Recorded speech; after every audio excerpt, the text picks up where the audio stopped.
gobyerno sa pamumuna ng ating mga progresibong mga partilis, sa pamumuna o sa ilalim ng makabayan, koalisyon makabayan.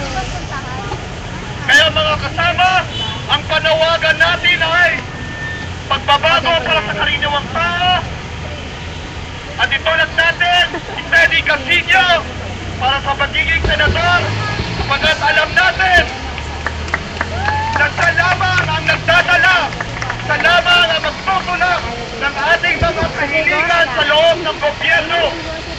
Kaya mga kasama, ang panawagan natin, higitan pa natin ang nakuha natin boto nung nukaan 2010 election. Ang panawagan natin ay 15 milyon para kay Teddy, ipanalo lahat ng ating mga progresibong party list.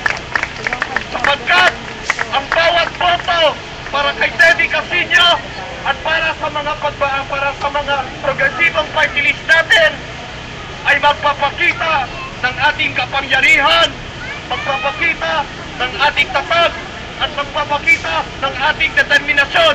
Kaya maraming salamat po. Magpupugay para sa mga magagawa.